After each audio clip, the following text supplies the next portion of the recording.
Assalamualaikum warahmatullahi wabarakatuh. Saya Muhammad Raihan Ilham Nugraha dari semester 3B akan mereview kembali atau menjelaskan kembali pada bab 3, yaitu perbarengan atau gabungan tindak pidana yang disebut juga samenloop atau disebut juga konkursus.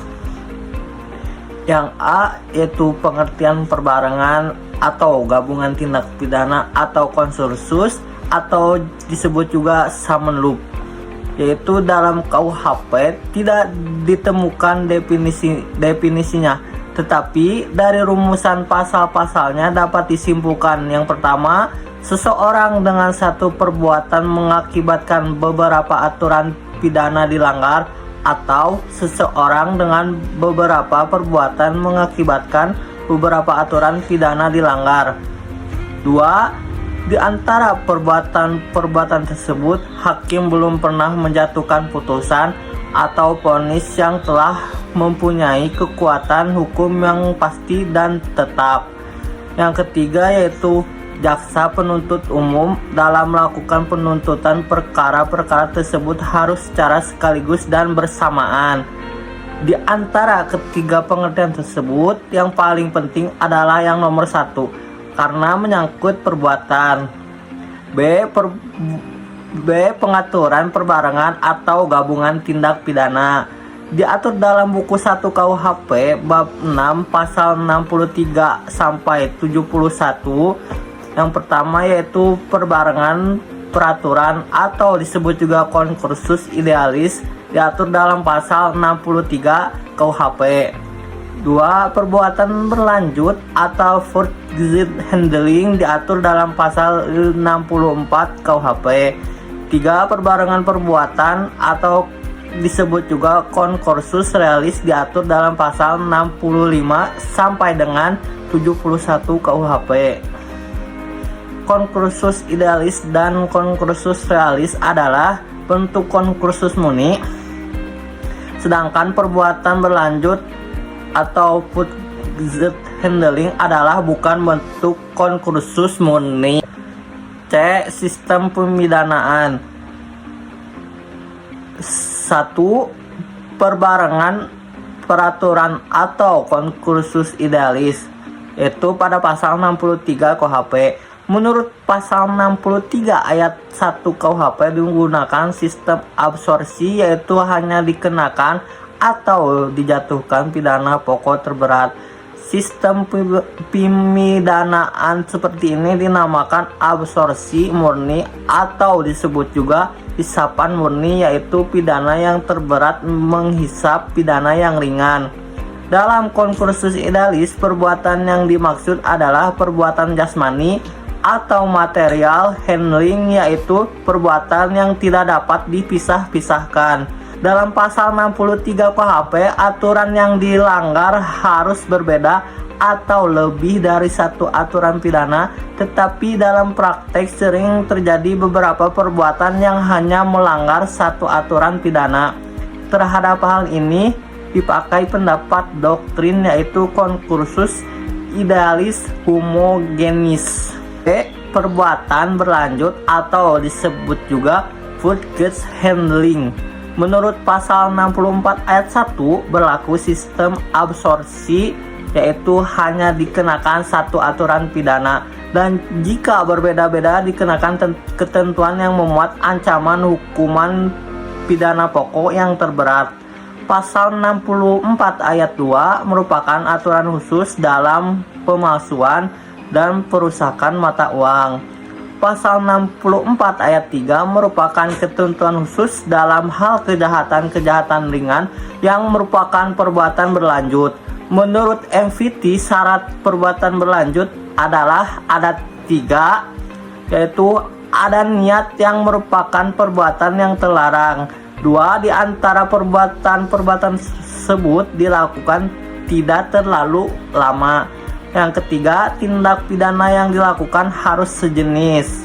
Contoh kasus dalam perbuatan berlanjut atau forced handling yaitu A. Seorang pembantu yang mencuri uang majikannya yang tersimpan di lemari berupa lembaran 10.000 yang berjumlah 1 juta atau segepok.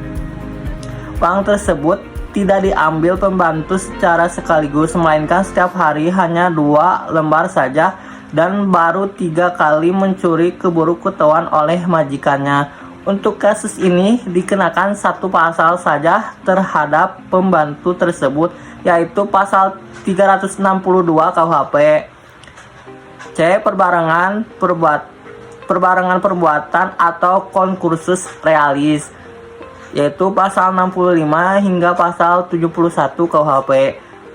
Konkursus realis berupa kejahatan yang diancam pidana pokok sejenis, yaitu terhadap kejahatan ditambah kejahatan, yaitu pada pasal 65 yang berbunyi yaitu hanya dikenakan 1 pidana dengan ketentuan bahwa jumlah pidana maksimum tidak boleh lebih dari maksimum pidana terberat ditambah sepertiganya, yaitu absorpsi yang dipertajam atau diperberat. Contohnya yaitu A. Melakukan 3 jenis kejahatan yang diancam pidana masing-masing 4 tahun, 5 tahun, dan 9 tahun. Terhadap hal ini pidananya adalah 9 tahun ditambah atau 1/3 kali 9 sama dengan 12 tahun.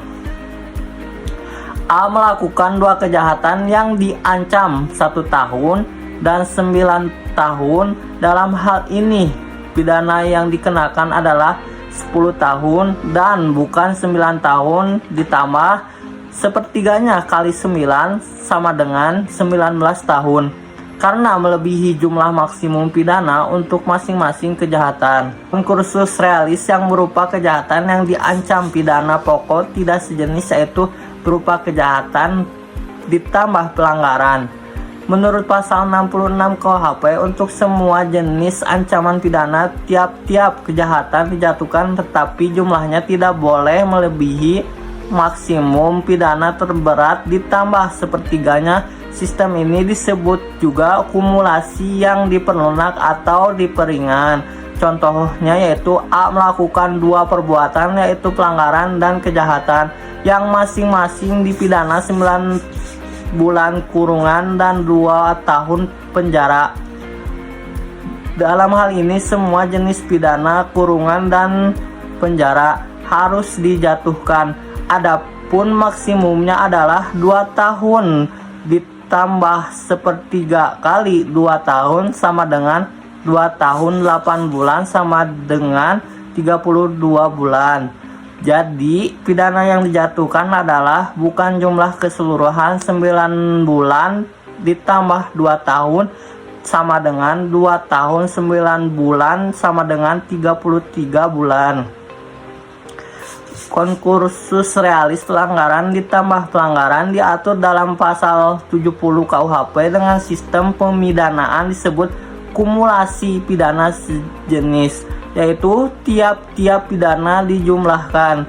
Contohnya yaitu A. Melakukan 2 pelanggaran yang masing-masing diancam pidana kurungan 6 bulan dan 9 bulan, maka seharusnya maksimum pidananya adalah 6 tambah 9 sama dengan 15 bulan. Tetapi menurut pasal 70 ayat 2 KUHP, sistem kumulasi itu dibatasi sampai maksimum 1 tahun 4 bulan kurungan. Jadi apabila A melakukan 2 pelanggaran yang masing-masing diancam kurungan 9 bulan, maka untuk A dijatuhkan pidana 18 kurungan. Hal ini bertentangan dengan pasal 70 ayat 2. Hal ini